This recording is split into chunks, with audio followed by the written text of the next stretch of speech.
شريك له واشهد ان محمدا عبده ورسوله صلى الله وسلم وبارك عليه وعلى اله واصحابه اجمعين اما بعد. കഴിഞ്ഞ ആയത്തിൽ അല്ലാഹു സുബ്ഹാനഹു വ തആല ബനു ഇസ്രായീലുകാർ അവരിൽ ചിലർ ചെയ്ത വലിയ വലിയ അതിക്രമങ്ങളെ കുറിച്ചാണ് അല്ലാഹു പറഞ്ഞത്.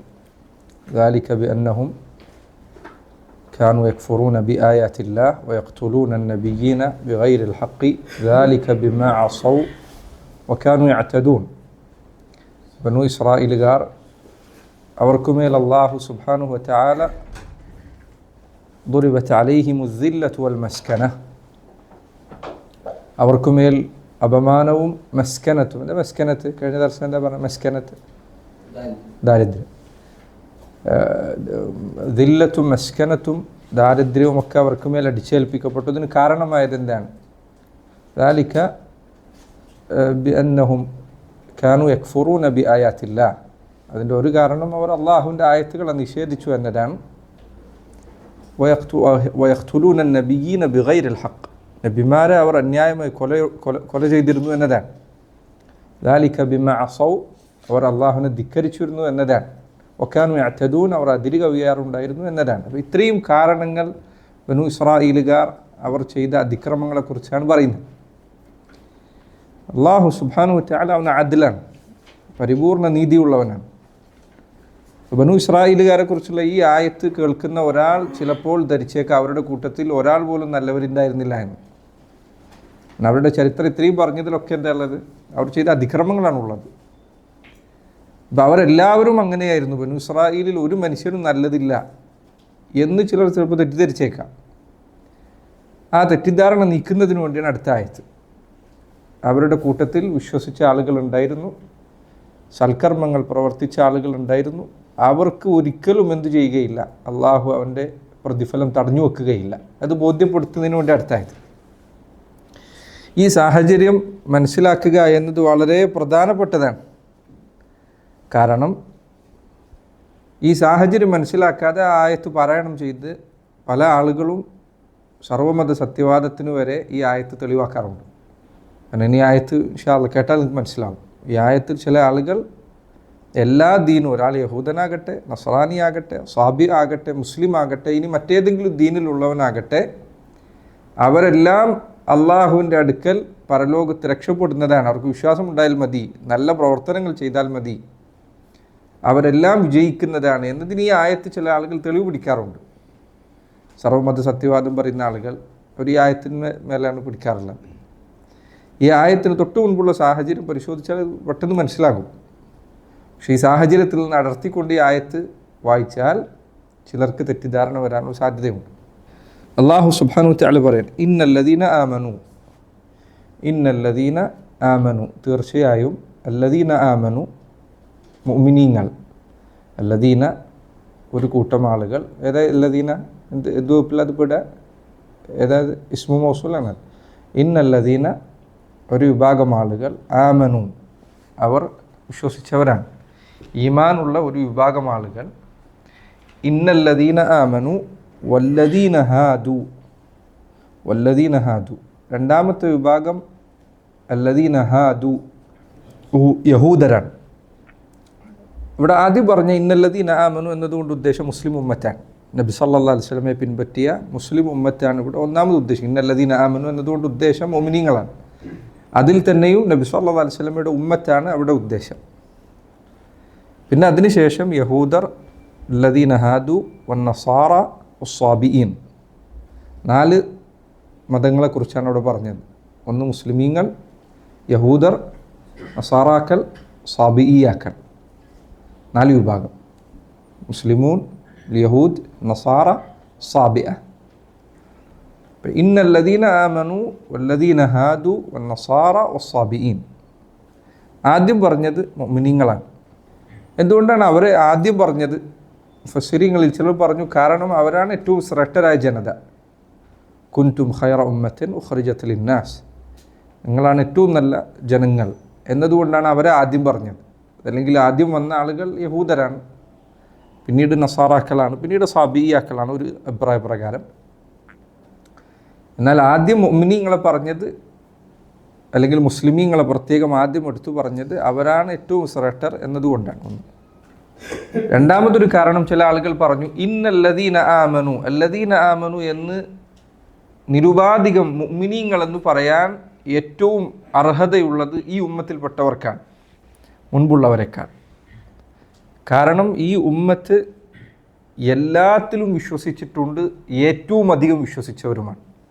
ഈസാ നബി അലൈഹി സ്വലാത്തു വസ്സലാമിൽ വിശ്വസിച്ച ആളുകൾ അതുവരെയുള്ള നബിമാരിലാണ് വിശ്വസിക്കുന്നത്. മൂസാ നബിയിൽ വിശ്വസിക്കുന്നവർ അതുവരെയുള്ള നബിമാരിലും മൂസാ നബിയിലുമാണ് വിശ്വസിക്കുന്നത്.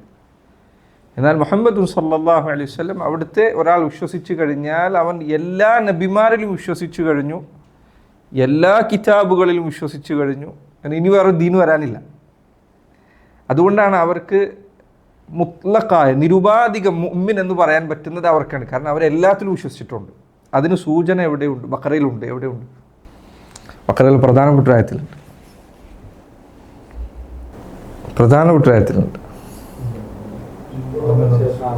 ശേഷമുള്ള അല്ലല്ല, ആമന റസൂലു ബിമാ ഉൻസില ഇലൈഹി മിർ റബ്ബിഹി വൽ മുഅ്മിനൂൻ കുല്ലുൻ ആമന ബില്ലാഹി വമലായികതിഹി വകുതുബിഹി വറുസുലിഹി. നോക്കൂ, അവിടെ മുഅ്മിനീങ്ങൾ മുസ്ലിമീങ്ങൾ അവരുടെ വിശ്വാസത്തിൻ്റെ പ്രത്യേകത പറയാണ്. അള്ളാഹുവിൻ്റെ റസൂലും അവിടുത്തോടൊപ്പം വിശ്വസിച്ചവരും എല്ലാത്തിലും വിശ്വസിച്ചിട്ടുണ്ട്.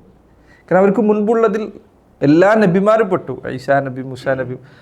എന്നാൽ അവർക്ക് മുൻപുള്ള നബിമാരിൽ വിശ്വസിച്ചവർക്ക് ആ കാലഘട്ടത്തിലുള്ള നബിയും അതിനു മുൻപ് വന്നവരിലുമുള്ള വിശ്വാസമാണ് അവർക്കുള്ളത്. മാത്രമല്ല ദീനാകട്ടെ പൂർണ്ണമായി അവതരിച്ചിട്ടില്ല.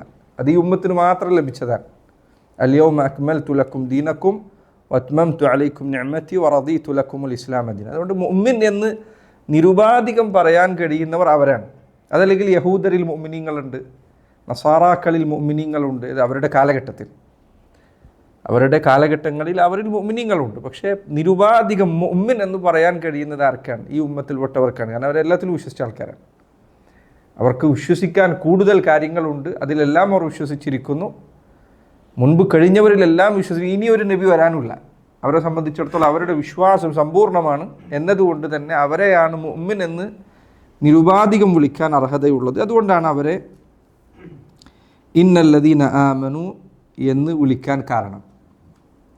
ഈ ആയത്ത് അവതരിച്ചതിൻ്റെ പിന്നിൽ ഒരു കാരണം പറയപ്പെട്ടിട്ടുണ്ട്. മുഫസ്സിരീങ്ങൾ പലരും അത് എടുത്തു കൊടുത്തിട്ടുണ്ട്. ഇബ്നു കസീർ കൊടുത്തിട്ടുണ്ട്, വേറെ പലരും കൊടുത്തിട്ടുണ്ട്. പക്ഷേ അതിൻ്റെ സനദിൽ ചെറിയ ദുർബലതയുണ്ട്. ഞാൻ മുൻപ് ഒരിക്കൽ പറഞ്ഞിട്ടുള്ളതുപോലെ ഖുർആനിൻ്റെ സബബുൻ നുസൂലിൽ വരുന്ന ഹദീസുകൾ, ഖുർആനിൻ്റെ ആയത്തുകൾ അവതരിച്ചതിൻ്റെ കാരണമായി വരുന്ന ഹദീസുകൾ, അത്തരം ഹദീസുകളിൽ ചെറിയ ദുർബലതകൾ പലപ്പോഴും എന്ത് ചെയ്യില്ല, അവഗണിക്കും. കാരണം അത് പരിഗണിക്കാൻ വേണ്ടി, കാര്യം ആയത്ത് മനസ്സിലാകാൻ വേണ്ടി അത് ഉപകരിക്കുന്നതാണ്. അങ്ങനെ പറയപ്പെട്ട ഒരു കാരണം സബബുൻ നുസൂലായി, ഈ ആയത്തിൻ്റെ സബബുൻ നുസൂലായി പറയപ്പെട്ട ഒരു കാരണം അല്ലാഹു അലം, സൽമാൻ അൽ ഫാരിസി റളിയല്ലാഹു അൻഹു അദ്ദേഹം ഒരിക്കൽ നബി സല്ലല്ലാഹു അലൈഹി വസല്ലമയോട് തന്നോടൊപ്പം ഉണ്ടായിരുന്ന നസാറാക്കളിൽപ്പെട്ട ചില കൂട്ടുകാരെക്കുറിച്ച് ഒരിക്കൽ പറഞ്ഞു. നിങ്ങൾക്കറിയാം, സൽമാൻ ഫാരിസി നസ്രാനിയായിരുന്നു. അദ്ദേഹം സത്യം അന്വേഷിച്ചു പോയി, യഹൂദ മതം സ്വീകരിച്ചു, പിന്നെ നസ്രാനിയത്ത് സ്വീകരിച്ചു, പിന്നെ അവസാനം ഇസ്ലാം സ്വീകരിച്ചു. അപ്പോൾ ഇദ്ദേഹം റളിയല്ലാഹു അൻഹു നബി സല്ലല്ലാഹു അലൈഹി വസല്ലമയോട് തന്നോടൊപ്പം ഉണ്ടായിരുന്ന നസ്രാനികളായ ചില പഴയ കൂട്ടുകാരെക്കുറിച്ച് പറഞ്ഞു. അവർ നല്ല നന്മകൾ പ്രവർത്തിച്ചിരുന്നവരായിരുന്നു, അവർ മരിച്ചുപോയ ആളുകളാണ്. നബി സല്ലല്ലാഹു അലൈഹി വസല്ലം വന്നതെങ്ങാനും അവർ അറിഞ്ഞിരുന്നെങ്കിൽ അവർ വിശ്വസിക്കുമായിരുന്നു. അവരുടെ അവസ്ഥ എന്താണ് എന്ന് നബി സല്ലല്ലാഹു അലൈഹി വസല്ലമയോട് അദ്ദേഹം ചോദിച്ചു. അതിനുള്ള മറുപടി ആയിക്കൊണ്ടാണ് ഈ ആയത്ത് അവതരിച്ചത് എന്ന് ചിലർ പറഞ്ഞിട്ടുണ്ട്. ഈ സബബുൻ നുസൂൽ സ്ഥിരപ്പെട്ടിട്ടുണ്ടോ എന്നല്ല അഭിപ്രായ വ്യത്യാസമുണ്ട്. പക്ഷേ ധാരാളം മുഫസ്സിരീങ്ങൾ അത് എടുത്തു കൊടുത്തിട്ടുണ്ട്. സൽമാൻ അൽ ഫാരിസി റളിയല്ലാഹു അൻഹുവിൻ്റെ സംഭവം.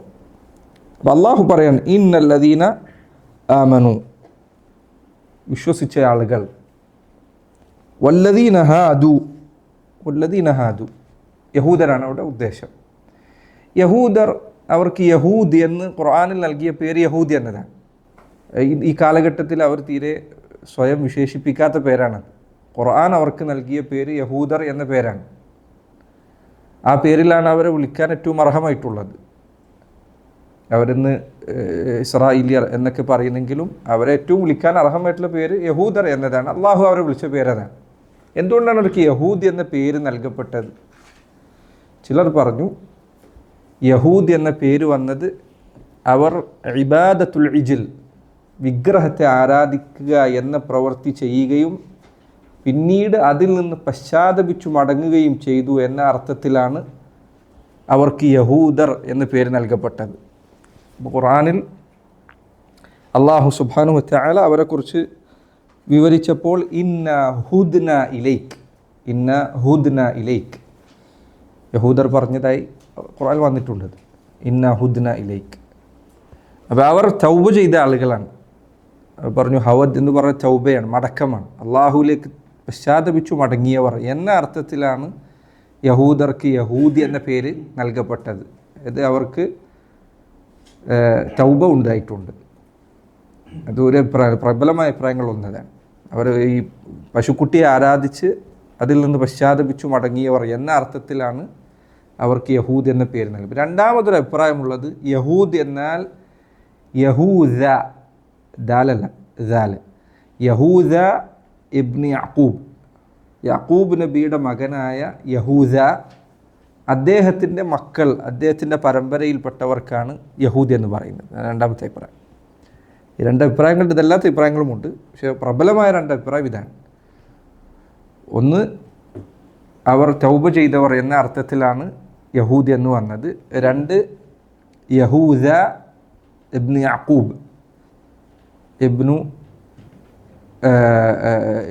യാക്കൂബ് നബിയുടെ മകനായിരുന്ന യഹൂദ, അദ്ദേഹത്തിലേക്ക് ചേർത്തിക്കൊണ്ടാണ് അവരെ യഹൂദ് എന്ന് വിളിക്കുന്നത്. അറബികൾ പൊതുവെ ദാലായി മാറ്റാറുണ്ട്, ധാരാളം ഉപയോഗിക്കുന്നതാണെങ്കിൽ. അപ്പോൾ അവർ യഹൂദ എന്നത് യഹൂദ എന്നാക്കി മാറ്റി. അങ്ങനെയാണ് യഹൂദ് എന്ന പദം വന്നത്. അല്ലാഹു അലം. വേറെ അഭിപ്രായമുള്ളത്, അഭിപ്രായം ദുർബലമാണ് എങ്കിൽ കൂടി പറയാൻ, സാന്ദർഭികമായി പറയാൻ, മറ്റൊരു അഭിപ്രായം ഉള്ളത്, ചിലർ പറഞ്ഞു, മുൻഗാമികൾ ചിലർ പറഞ്ഞേക്കാണ് യഹൂദ് എന്ന വാക്ക് അവർ പറഞ്ഞു തഹറുക്ക് എന്നീന്ന് വന്നാണ്. അവർ തൗറാത്ത് പാരായണം ചെയ്യുമ്പോൾ ഇങ്ങനെ ചലിച്ചുകൊണ്ടിരിക്കും. അവരുടെ ഈ ചലനത്തിൽ നിന്നാണ് അവർക്ക് ഈ പേര് നൽകപ്പെട്ടത്. അതുകൊണ്ട് ബക്കർ പൂജയത്തിനെ പോലുള്ള ചിലർ പറഞ്ഞേക്കണം ഖുർആൻ ഓതുമ്പോൾ ഇങ്ങനെ ആടിക്കൊണ്ടിരിക്കുക എന്നുള്ളത് ഇസ്ലാമിൽ ഉണ്ടായിരുന്ന സ്വഭാവത്തിൽപ്പെട്ടതല്ല, അത് യഹൂദരുടെ ചരിയായി പറയപ്പെട്ടിട്ടുണ്ട്, ഉപേക്ഷിക്കണമെന്ന് അദ്ദേഹം പറഞ്ഞേക്കണം. ഖുർആൻ ഓതുമ്പോൾ ഇങ്ങനെ ചില ആൾക്കാർ കണ്ടില്ലെങ്കിൽ ഖുർആൻ ഓതുമ്പോൾ അങ്ങനെ ആടുക എന്നുള്ളത് സുന്നത്തിൽ വന്നിട്ടില്ല, സലഫുകളുടെ രീതിയിൽ വന്നിട്ടില്ല, പിൽക്കാലത്ത് വന്നതാണത്.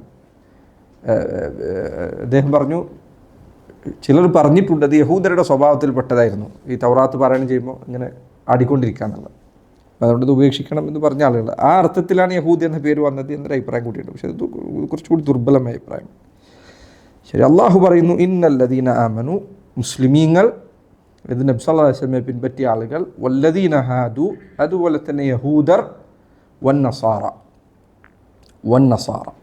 നസാറാക്കൽ, അവരാണ് രണ്ടാമത്തെ വിഭാഗം. നസാറ എന്നതുകൊണ്ട് ഉദ്ദേശിക്കുന്നത് ഈസാ നബി അലൈഹി സ്വലാത്തു വസ്സലാമിനെ പിൻപറ്റിയ ആളുകളാണ്. യഹൂദരാകട്ടെ മൂസാ നബിയെ പിൻപറ്റിയ അദ്ദേഹത്തിന് ശേഷമുള്ള ആളുകളാണ്. നസാറാക്കൽ, എന്തുകൊണ്ടാണ് അവർക്ക് നസാറ എന്ന പേര് നൽകപ്പെട്ടത്? ഒരഭിപ്രായം നിങ്ങൾ ഖുർആൻ സൂറത്തു സഫിലൊക്കെ വായിക്കുന്നുണ്ട്. എന്താ?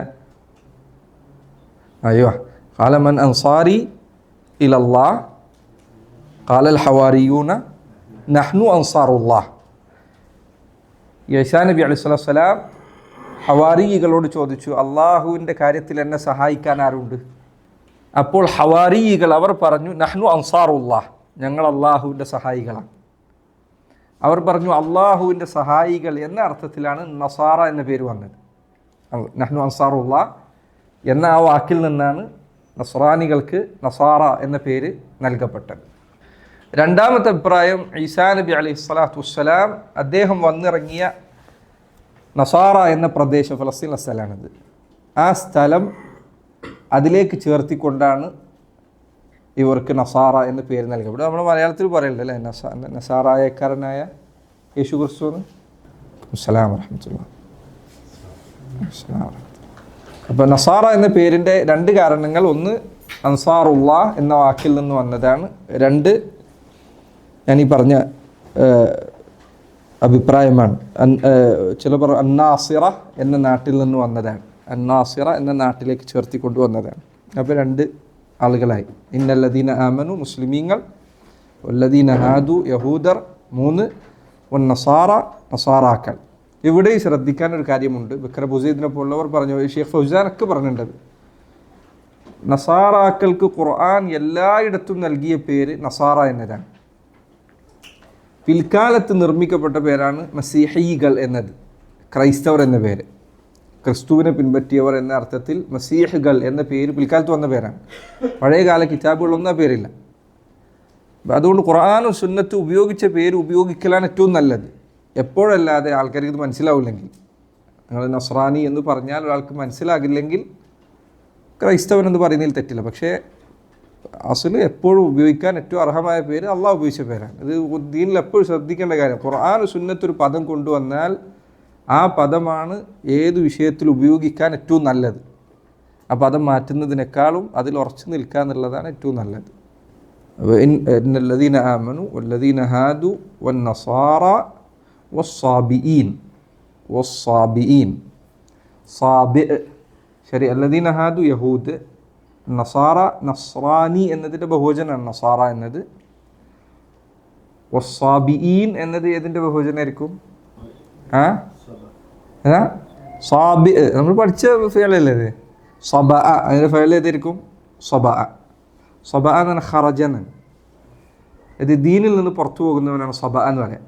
നബി സല്ലല്ലാഹു അലൈഹി വസല്ലം അവിടുന്ന് ഇസ്ലാമിലേക്ക് ക്ഷണിച്ചുകൊണ്ട് ദീനി പ്രചാരണം ആരംഭിച്ചപ്പോൾ മക്കയിലെ മുശ്രിക്കുകൾ അവിടുത്തെ വിളിച്ചിരുന്നത് സാബി എന്നായിരുന്നു. കാരണം ദീനിന്ന് പുറത്തു പോയ ആളെന്നുള്ള അർത്ഥത്തിൽ. അബൂ ലഹബ് നബി സല്ലല്ലാഹു അലൈഹി വസല്ലമയുടെ പുറകിൽ നടന്നുകൊണ്ട് പറയുമായിരുന്നു എന്നാണ്, ലാ തുസദ്ദിഖൂഹു ഇന്നഹു സാബിഉൻ കദ്ദാബ്.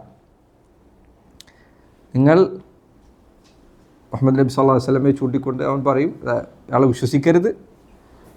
ആരാണ്? ഇന്നഹു സാബി ആണ്. സാബി എന്നാണ് അവിടെ ഉദ്ദേശം എന്താ? ദീനിൽ നിന്ന് പുറത്തു പോയാളാണ്, നമ്മുടെ മതം ഉപേക്ഷിച്ചവനാണ്. കദ്ദാബ്, കളവ് പറയുന്നത്. സാബിഈൻ ആരാണ്? ഈ സാബിഈയാക്കൾ ധാരാളം മുഫസ്സിരീങ്ങളുടെ അഭിപ്രായ വ്യത്യാസമുള്ള വിഷയമാണിത്. ചിലർ പറഞ്ഞു ഒരു യഹൂദരിൽപ്പെട്ട ഒരു വിഭാഗമാണ്, ചിലർ പറഞ്ഞു നസാറാക്കളിൽപ്പെട്ടവരാണ്, വേറെ ചിലർ പറഞ്ഞു അവർ സബൂർ പാരായണം ചെയ്യുന്ന ആളുകളായിരുന്നു. എല്ലാത്ത അഭിപ്രായങ്ങളുണ്ട്.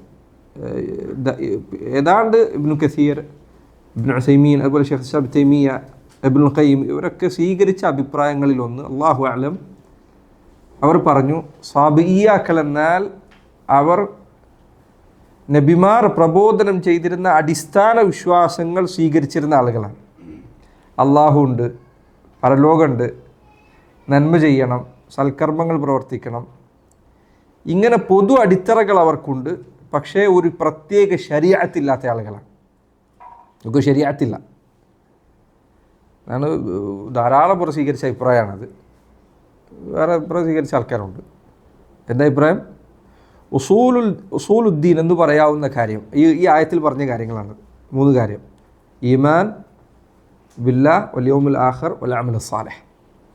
അള്ളാഹുൽ വിശ്വസിക്കുക, പരലോകത്തിൽ വിശ്വസിക്കുക, സൽക്കർമ്മം ചെയ്യുക, നല്ല കാര്യങ്ങൾ ചെയ്യുക. ഇത് പൊതുവെ മനുഷ്യർക്കൊക്കെ നല്ലത് എന്നറിയപ്പെടുന്ന കാര്യങ്ങളുണ്ടല്ലോ, അത് ചെയ്യുക. എന്നാൽ വിധിവിലക്കുകളില്ല. ഹലാൽ ഹറാമുകളെക്കുറിച്ച് പ്രത്യേകിച്ച് അങ്ങനെ വിശദാംശങ്ങളില്ല, ശരീഅത്തില്ല അവർക്ക്. അദ്ദേഹം പറഞ്ഞു അതാണ് ഭാഷയോടും യോജിക്കുന്നത്. ഇത് സാബി എന്ന് പറഞ്ഞാൽ പുറത്തു പോയവനാണ്. ഒരു മതമായി പരിഗണിക്കപ്പെടുന്നത് എപ്പോഴാണ്? അതിൻ്റെ പ്രത്യേക വിധിവിലക്കുകളും സ്വഭാവങ്ങളും അനുഷ്ഠാന രീതികളും ഒക്കെ പരിഗണിക്കുമ്പോഴാണ്. ഇവർക്കതില്ല. ഇവരങ്ങനെ പ്രത്യേകം വേറിട്ട് നിർത്തുന്നൊരു കാര്യമില്ല. ഇവർക്ക് ഈ വിശ്വാസമുണ്ട്, അള്ളാഹുൽ വിശ്വാസമുണ്ട്, പരലോകത്തിൽ വിശ്വാസമുണ്ട്, സൽക്കർമ്മം ചെയ്യും. ഇവരാണ് സാബിഈയാക്കൾ. ഇതാണ് പ്രബലമായ അഭിപ്രായം. അല്ലാഹു അഅലം. നേരത്തെ പറഞ്ഞ പോലെ ധാരാളം അഭിപ്രായങ്ങളുണ്ട്. അതിലൊരു പ്രധാന അഭിപ്രായം ഇതാണ്. അപ്പോൾ 4 വിഭാഗം ആളുകൾ പറഞ്ഞു. 1 മുസ്ലിമീങ്ങൾ, 2 യഹൂദർ, 3 നസാറാക്കൾ, 4 സാബിഈയാക്കൾ. ഇവരെക്കുറിച്ച് അള്ളാഹു പറയണം, ഇന്നല്ലദീന ആമനു വല്ലദീന ഹാദു വന്നസാറ വസ്സാബീൻ മൻ ആമൻ. ഇവരുടെ കൂട്ടത്തിൽ ഈ മൻ ബദലിയാണ്. ഇൻഷാ അല്ലാഹ് പിന്നീട് പറയാം. മൻ എന്ന് പറഞ്ഞാൽ അവിടെ അവർ പറഞ്ഞു, ഈ ബാക്കി പറഞ്ഞു ഇത്രയും ആൾക്കാരുണ്ടല്ലോ, ഈ പറഞ്ഞ ആൾക്കാരുണ്ടല്ലോ, അവരുടെ കൂട്ടത്തിൽ മൻ ഒരാൾ, ആമൻ അവൻ വിശ്വസിച്ചാൽ, മൻ ആമന ബില്ലാഹ് ആരിൽ വിശ്വസിച്ചാൽ? അള്ളാഹുൽ വിശ്വസിച്ചാൽ. അള്ളാഹുൽ വിശ്വസിക്കുക എന്നതുകൊണ്ട് ഉദ്ദേശിക്കുന്നത് നമ്മൾ മുൻപ് പറഞ്ഞിട്ടുണ്ട് 4 കാര്യങ്ങൾ. ഏതൊക്കെയാണ് 4 കാര്യം? അൽ ഈമാനു, അത് ഈമാനാണ്, അള്ളാഹുവിലുള്ള വിശ്വാസം. ഏതാ 4 കാര്യങ്ങൾ? അല്ലല്ല, അള്ളാഹുവിലുള്ള വിശ്വാസം 4 കാര്യങ്ങളാണ്, 4 അടിത്തറ. അള്ളാഹു ഉണ്ടെന്ന് വിശ്വസിക്കുക, അൽ ഈമാൻ ബി വുജൂദില്ല. അള്ളാഹുൽ ഒരാൾ വിശ്വസിക്കുക എന്ന് പറഞ്ഞാൽ 4 കാര്യങ്ങളാണ്. ഒന്ന് അൽ ഈമാൻ ബി വുജൂദില്ല, അള്ളാഹു ഉണ്ടെന്ന് വിശ്വസിക്കുക. 2 സൃഷ്ടിപ്പ്, അതുപോലെ ജീവൻ നൽകുന്നത്, മരിപ്പിക്കുന്നത്, മഴ പെയ്യിപ്പിക്കുന്നത്, നിയന്ത്രിക്കുന്നത്, ഇതൊക്കെ അള്ളാഹുവാണ്. അള്ളാഹുവിൻ്റെ റുബൂബിയ്യത്തിൽ വിശ്വസിക്കുക. 3 ഇബാദത്തുകൾക്ക് അർഹതയുള്ളവൻ അള്ളാഹു മാത്രമാണ് എന്ന് വിശ്വസിക്കുക. 3. 4 അള്ളാഹുവിന് ചില ഇസ്മുകളുണ്ട്, ചില സിഫത്തുകളുണ്ട്, അതിൽ വിശ്വസിക്കുക. അവൻ്റെ പേരുകൾ, അവൻ്റെ വിശേഷണങ്ങൾ വിശ്വസിക്കുക. മൻ ആമന ബില്ലാഹ്, ആരെങ്കിലും അള്ളാഹുവിൽ വിശ്വസിച്ചാൽ, ഇവരുടെ കൂട്ടത്തിൽ, ആരുടെ കൂട്ടത്തിൽ? യഹൂദരുടെ കൂട്ടത്തിൽ, നസാറാക്കളുടെ കൂട്ടത്തിൽ, സബിയ്യാക്കളുടെ കൂട്ടത്തിൽ, മുസ്ലിമീങ്ങളുടെ കൂട്ടത്തിൽ എന്ത് ചെയ്യണം? മൻ ആമന ബില്ലാഹ്, അവൻ അള്ളാഹുവിൽ വിശ്വസിച്ചാൽ, വൽ യൗമിൽ ആഖിർ, രണ്ടാമത്തെ കാര്യം അവൻ ആഖിറത്തിൽ വിശ്വസിച്ചാൽ, വൽ യൗമിൽ ആഖിർ എന്ന അന്ത്യനാളിൽ വിശ്വസിച്ചാൽ, പരലോകത്തിൽ വിശ്വസിച്ചാൽ. എന്തായാലും ഈമാൻ ബിൽ യൗമിൽ ആഖിർ എന്നതുകൊണ്ട് ഉദ്ദേശം ഇത് 4 കാര്യങ്ങളാണ്. ഏതൊക്കെയാണ്? നമ്മൾ മുന്നേ ഇതേപോലെ പറഞ്ഞു. ഏതൊക്കെയാണത്? മരണശേഷം ഉണ്ടാകുന്ന, മരണശേഷം അത് മൊത്തത്തിൽ പറയുകയാണെങ്കിൽ, ഒന്നാമത്തേത് ബർസഖി ജീവിതം, മരിച്ചതിന് ശേഷം ഖബറിലുള്ള കാര്യങ്ങൾ. ഖബറിൽ രക്ഷയുണ്ട്, ശിക്ഷയുണ്ട്, ഖബറിൽ പരീക്ഷണങ്ങളുണ്ട്, ചോദ്യം ചോദിക്കൽ. ഇത് 1. 2 അതിൻ്റെ മുന്നേ ബഅസ്. രണ്ടാമത്തേതാ ബഅസ്. ഇത് ബഅസാണ്. മരണത്തിന് ശേഷം പുനരുദ്ധാനമുണ്ട്, പുനരുജ്ജീവിപ്പിക്കപ്പെടുന്നതാണ്, ഖബറിന്ന് ഉയർത്തെഴുന്നേൽക്കുന്നതാണ്. അപ്പോൾ ചില ആൾക്കാർ ഇങ്ങനെ ഉയർത്തെഴുന്നേൽക്കും, ചില ആദ്യം ഉയർത്തെഴുന്നേൽപ്പിക്കപ്പെടുന്ന ആരാണ്, ഇങ്ങനെയുള്ള ചില കാര്യങ്ങൾ. 3 മഹ്ശറുള്ള വിചാരണ, ഹിസാബ്. 3ാമത്തേത് വിചാരണ. ഹിസാബിലാണ് മീസാന് അതുപോലുള്ള കാര്യങ്ങളൊക്കെ ഉൾപ്പെടുക. പിന്നെ കിതാബ്, പ്രവർത്തനങ്ങൾ എഴുതിയ കിതാബ് നൽകപ്പെടും. മഹ്ശറിൽ ആൾക്കാർ വരുമ്പോൾ ഷഫാഅത്ത്, ഇതൊക്കെ എവിടെ വരുന്നതാണ്? ഹിസാബിൽ വരുന്നതാണ്. അവസാനത്തെ കാര്യം അൽ ജസ. ഇത് അൽ ജസ, അത് പ്രതിഫലം, സ്വർഗമോ നരകമോ, സ്വർഗത്തിലുള്ള വിശ്വാസം, നരകത്തിലുള്ള, ഈ 4 കാര്യങ്ങളുള്ള വിശ്വാസമാണ് അൽ ഈമാനു ബിൽ യൗമിൽ ആഖിർ എന്നതുകൊണ്ട് ഉദ്ദേശിക്കുന്നത്.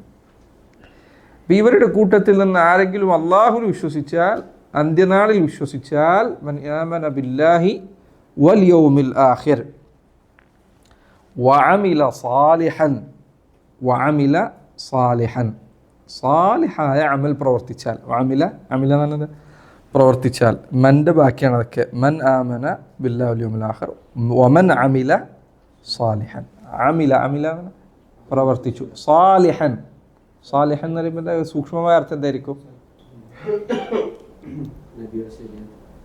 ഒന്നല്ല, ഈ യഹൂദരെ കുറിച്ചല്ല നബി സല്ലല്ലാഹു അലൈഹി വസല്ലം വന്നിട്ടില്ലല്ലോ. ഞാൻ പറഞ്ഞ മൻ അമില സാലിഹ് എന്നല്ല പറഞ്ഞത്, മൻ അമില സാലിഹൻ, ഒരു നന്മയാണെങ്കിൽ പോലും അത് ചെയ്താൽ, സാലിഹൻ ഇസ്ലാമില്ലാതെയാണ്, നക്കിറയാണ്. മൻ അമില സാലിഹൻ, ഒരു നന്മയാണെങ്കിൽ, ഒരു നന്മ അവൻ ചെയ്തിട്ടുണ്ടെങ്കിൽ, നന്മ ചെയ്തിട്ടുണ്ട്, അള്ളാഹു വിശ്വസിച്ചിട്ടുണ്ട്, അന്ത്യനാൾ വിശ്വസിച്ചിട്ടുണ്ട്, നന്മ ചെയ്തിട്ടുണ്ട് എങ്കിൽ, മൻ അമില സാലിഹൻ ഫലഹും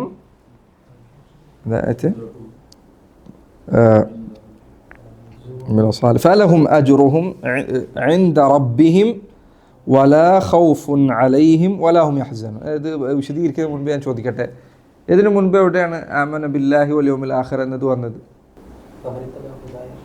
ഒന്നുമില്ല, നേർക്കേത് അള്ളാഹുള്ള വിശ്വാസം, അന്ത്യനാളുള്ള വിശ്വാസം. ഇതിന് മുൻപ് എവിടെ വന്നത്? സൂറത്തുൽ ബഖറയ്ക്ക് ഒരു പ്രത്യേകത ഉണ്ട്. ഈ സൂറത്തിൽ എൻ്റെ ഓർമ്മയിൽ 7ഓ 8ഓ സ്ഥലത്ത് അൽ ഈമാനു ബില്ലാഹി വൽ യൗമിൽ ആഖിർ വന്നിട്ടുണ്ട്.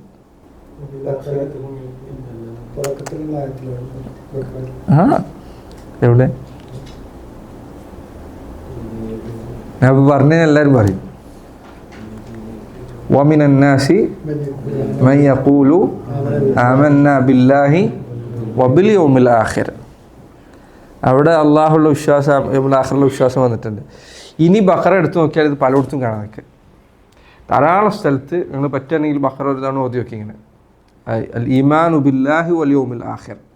ഇത് ബഖറയിൽ പ്രത്യേകിച്ചും ധാരാളം തവണ ആവർത്തിച്ചിട്ടുണ്ട്. ഖുർആനിൽ വേറെ പല സ്ഥലത്തും ആവർത്തിച്ചിട്ടുണ്ട്, ബഖറയിൽ പ്രത്യേകിച്ച് ഇത് ആവർത്തിച്ചിട്ടുണ്ട്. 2 മാത്രം, ഈമാനു ബില്ലാഹ് വൽ യൗമിൽ ആഖിർ. ചില പണ്ഡിതന്മാർ പറഞ്ഞു ഇത് രണ്ടും ഒരുമിപ്പിക്കാനുള്ള കാരണം ഇത് ഹദീസിലുണ്ട്. ഇത് എവിടെ? അയ്യോ തുടക്കം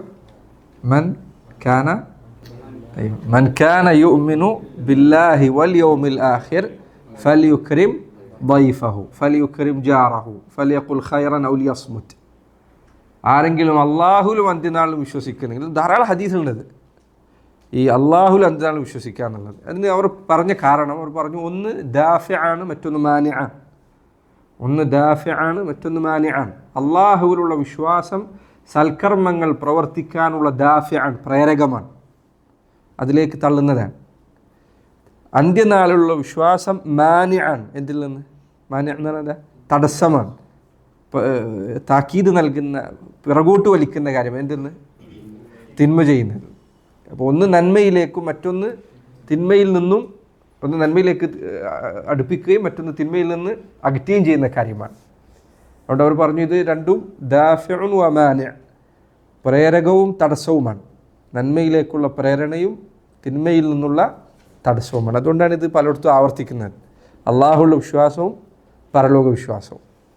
മൻ ആമന ബില്ലാഹി വഅമില വൽ യൗമിൽ ആഖിർ വഅമില സാലിഹൻ. ഇബ്നു തൈമിയ്യ അദ്ദേഹം പറഞ്ഞു, ഉസൂലുദ്ദിയാന, സർവ്വ ദീനുകളുടെയും 3 അടിത്തറകളാണ് ഈ ആയത്തിൽ അള്ളാഹു പറഞ്ഞു വെച്ചത്. എല്ലാ ദീനിലും ഇതുണ്ട്. ഏതൊരു നബി വന്നിട്ടുണ്ടോ ഈ 3 കാര്യം ഇല്ലാത്ത ഒരു നബിയില്ല, ഈ 3 കാര്യം പഠിപ്പിക്കാത്ത ഒരു നബിയില്ല. ഇതാണ് ദീനിൻ്റെ അടിത്തറ എന്ന് പറയുന്നത്. 3 കാര്യം. ഏതൊക്കെ 3 കാര്യം?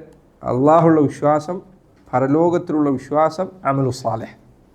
വേറൊരു അർത്ഥത്തിൽ പറഞ്ഞാൽ തൗഹീദ്, ആഖിറത്ത്, റിസാലത്ത്. തൗഹീദ്, ആഖിറത്ത്, റിസാലത്ത്. നിങ്ങൾ നോക്കി ശരിക്കും 3 കാര്യമാണ് ഇത്. എങ്ങനെ തൗഹീദ് വരാം? മൻ ആമന ബില്ലാഹ്, സംശയമില്ലല്ലോ, വ്യക്തമാണ്. ആഖിറത്ത് എവിടെയുള്ളത്? വൽ യൗമിൽ ആഖിർ. 3-ാമത്തെ കാര്യം ഒരു റിസാല, അത് എവിടെയുള്ളത്?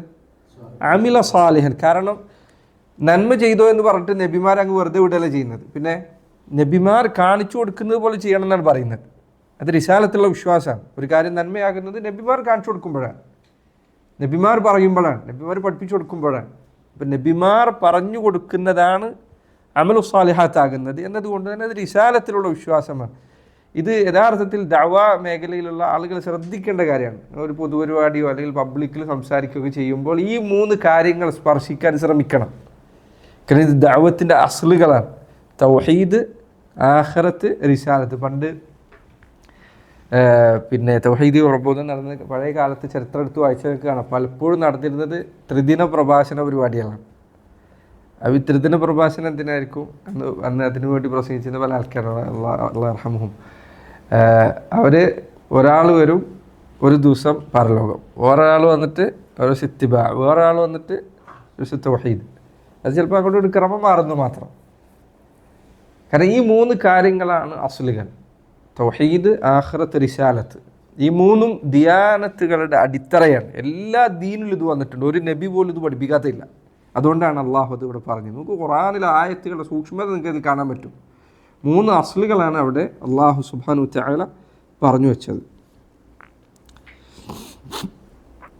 ഫലഹും അജ്റുഹും, ഫലഹും അജ്റുഹും, അവർക്ക് ഫലഹും. അങ്ങനെ ഒരാൾ ഈമാൻ ഉണ്ടെങ്കിൽ, അമൽ സാലിഹാത്ത് ഉണ്ടെങ്കിൽ, ഫലഹും, അപ്പോൾ അവർക്കുണ്ട്. അജ്റുഹും, അവരുടെ അജർ. അജർ എന്നാണ് പ്രതിഫലം.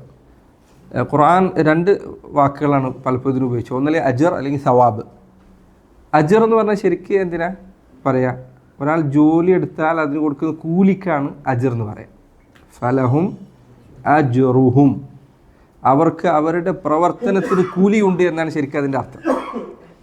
മുഫസ്സിരീങ്ങൾ പറഞ്ഞു, അള്ളാഹു ഖുർആനിൽ അജ്ർ എന്ന് പ്രയോഗിച്ചത് തഫദ്ദുലൻ വ തമന്നുനൻ വ തകർറുമൻ, അള്ളാഹു അവൻ്റെ ഔദാര്യമായി പ്രയോഗിച്ച പദമാണ്. അതല്ലെങ്കിൽ സ്വർഗം ഒരിക്കലും പ്രവർത്തനത്തിന് തുല്യമായ കൂലിയല്ല. ആണോ? കുറച്ചു നേരം എടുക്കുന്ന പണിക്ക് കാലാകാലമുള്ള പ്രതിഫലം, അതൊരിക്കലും തുല്യമായ കൂലിയല്ല. കൂലി എപ്പോഴും എങ്ങനെ ഉണ്ടാവുക? പണിക്ക് അനുസരിച്ചിട്ടാണ് കൂലി ഉണ്ടാവുക. പക്ഷേ ജനങ്ങളുടെ അമലുകൾ അതിന് വില കൽപ്പിക്കുന്നതിനും അതിനെ പരിഗണിക്കുന്നതിനും വേണ്ടിയാണ് അള്ളാഹു അജർ എന്ന് പ്രയോഗിച്ചത്. അല്ലെങ്കിൽ അജർ അല്ല, ഇത് തഫദ്ദുലാണ്, തമന്നുനാണ്.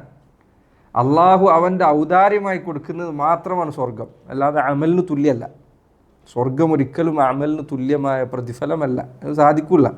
ഒരാൾക്കും സ്വർഗത്തിൽ ഒരു ദിവസത്തിന് പോലും തുല്യമായ പ്രവർത്തനം ചെയ്യാൻ സാധിക്കുകയില്ല. കാരണം അത് അത്ര വലിയ പ്രതിഫലമുണ്ട്. ദുനിയാവിൽ ഏറ്റവും വലിയ ശമ്പളം കൊടുക്കുന്ന ആൾ പോലും ഒരിക്കലും അള്ളാഹു ഈ നൽകുന്ന പ്രതിഫലത്തിൻ്റെ ഒരു 1000-ലോ 1,00,000-ലോ ഒരു അംശം പോലും കൊടുക്കാൻ അവർക്ക് സാധിക്കില്ല. നമ്മൾ ചെയ്യുന്ന എന്താ ആകെ ചെറിയ അമലുകളാണ്. ആ അമലൊക്കെ നമ്മളെ തന്നെ ഉപകാരത്തിനാണ്, എന്നിട്ട് അതിന് പ്രതിഫലം നൽകുന്നത്. അതാകട്ടെ ആ പ്രവർത്തനത്തിലേക്ക്, നന്മയിലേക്ക് നയിച്ചത് അള്ളാഹുവാണ്. നന്മ ചെയ്യാനുള്ള ശേഷി നൽകിയതും അള്ളാഹുവാണ്. അവൻ തന്നെയാണ് നിന്നെ പഠിച്ചതൊക്കെ. യാതൊരു നിലക്കും നിൻ്റെ അടുത്തുനിന്നൊന്നുമില്ല. എന്നിട്ടാണ് അവൻ്റെ അടുത്ത് നിന്ന് പ്രതിഫലം തരുന്നത്. അപ്പോൾ ഇതൊരിക്കലും എന്തല്ല അജർ എന്നുള്ളത്, ആ പ്രയോഗം അള്ളാഹു സുബ്ഹാനഹു വ തആല അടിമകളോടുള്ള പരിഗണനയായി പറഞ്ഞതാണ്. അതല്ലെങ്കിൽ യഥാർത്ഥത്തിൽ അജർ എന്ന് പറയാവുന്ന ഒന്നില്ല. കാരണം നമ്മുടെ പ്രവർത്തനത്തിന് തുല്യമല്ല അത്. പക്ഷെ അള്ളാഹു അത് പ്രയോഗിച്ചത് ഈ അർത്ഥത്തിലാണ്. ഫലഹും അജ്റുഹും ഇൻദ റബ്ബിഹിം. ഇൻദ റബ്ബിഹിം ഇനി വരുന്ന വാക്കാണിത്. ഇൻദ റബ്ബിഹിം, ഇൻദ എന്നാണ് അടുക്കൽ, റബ്ബിഹിം അവരുടെ റബ്ബിൻ്റെ അടുക്കൽ അവർക്ക് അവരുടെ പ്രതിഫലമുണ്ട്. അവരുടെ പ്രവർത്തനങ്ങളുടെ പ്രതിഫലം അവരുടെ റബ്ബിൻ്റെ അരികിലുണ്ട്. ഏതിനാ ഇൻദ റബ്ബിഹിം എന്ന് പറയാൻ കാരണം? ഫലഹും അജ്റുഹും എന്ന് പറഞ്ഞാൽ ഖലാസ് കഴിഞ്ഞു, അത്ര മതി. പക്ഷേ അള്ളാഹു ഇൻദ റബ്ബിഹിം അവൻ്റെ റബ്ബിൻ്റെ അടുത്തുണ്ട് എന്ന് പറഞ്ഞത് എന്തിനാ? അതിൽ പരിഗണന ഉണ്ട്.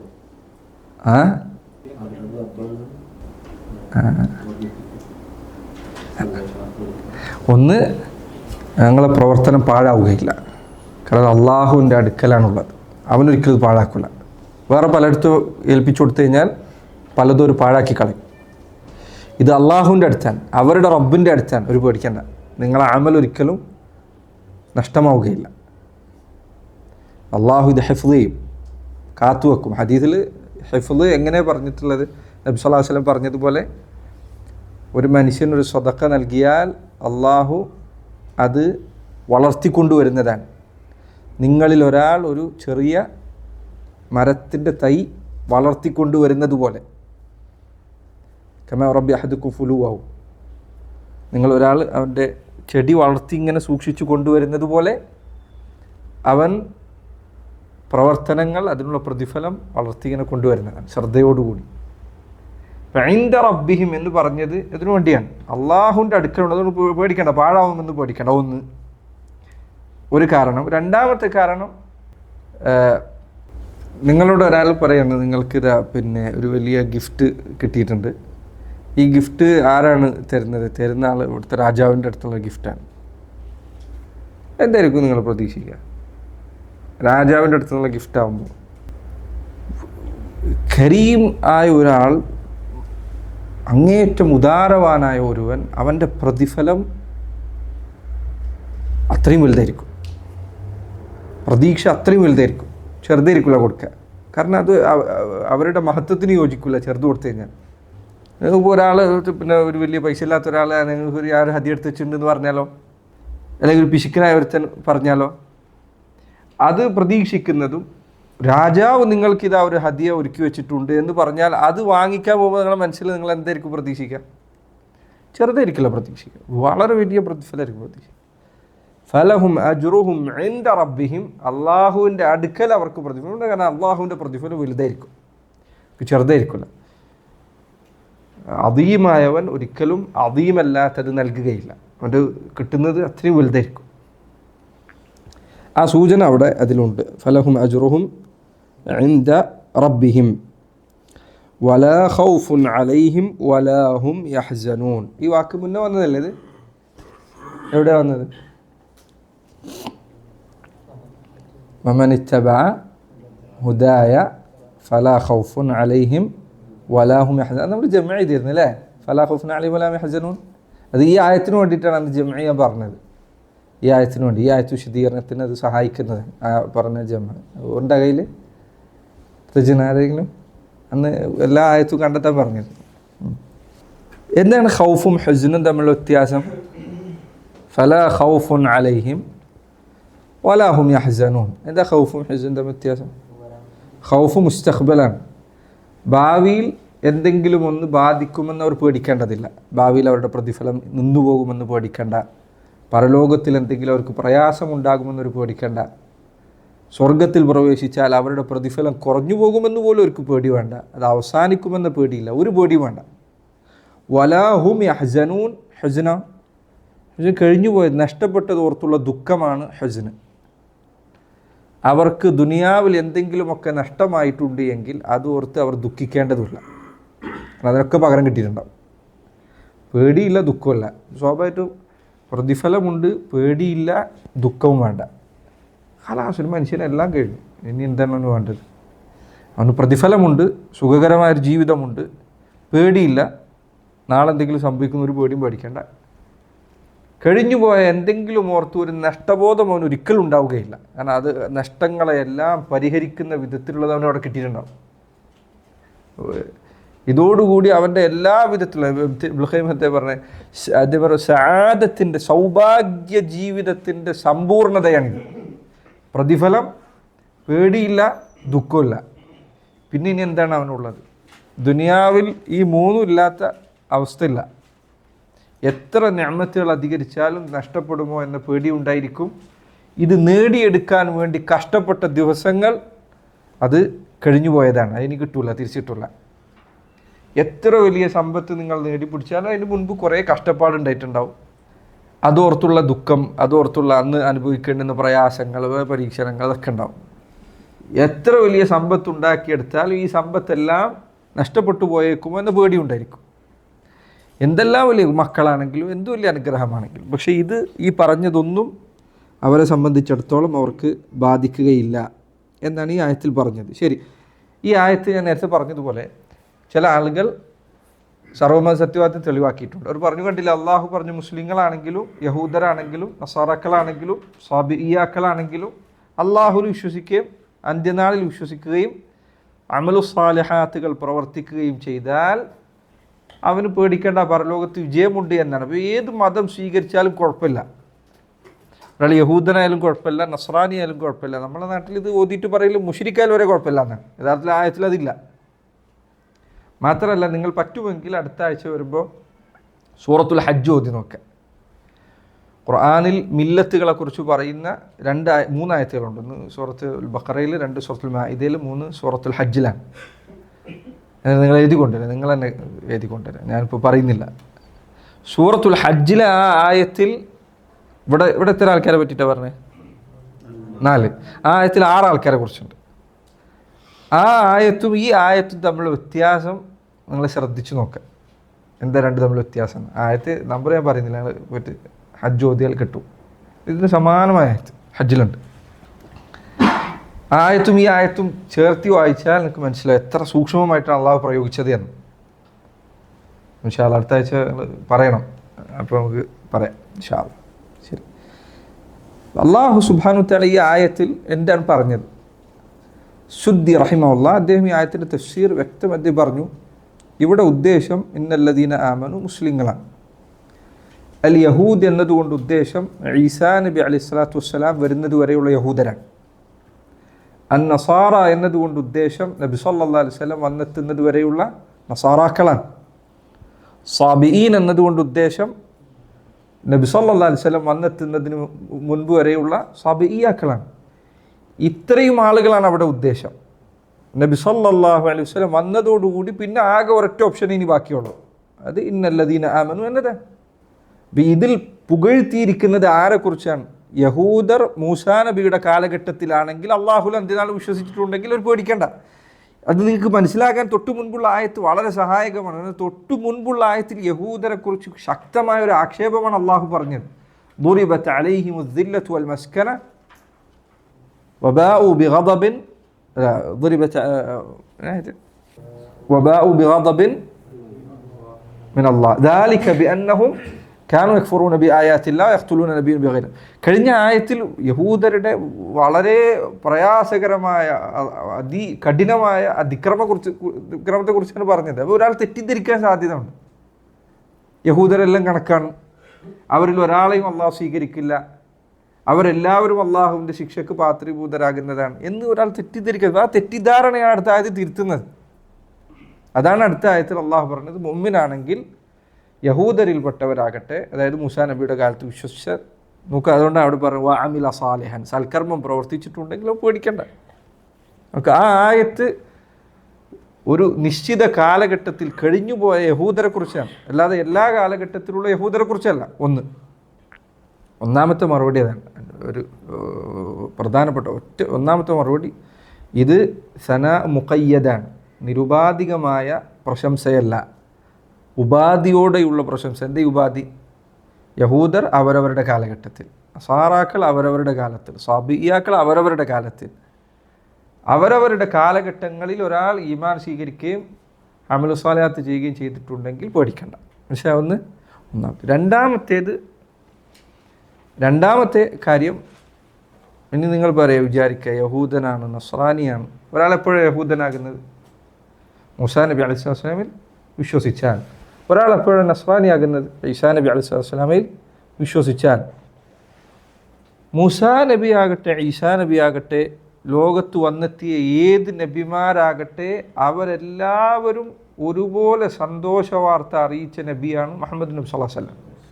പണ്ഡിതന്മാർ പറഞ്ഞു തക്ദീബുൽ ബിശാറതി തക്ദീബുൽ ലിൽ മുബശ്ശർ.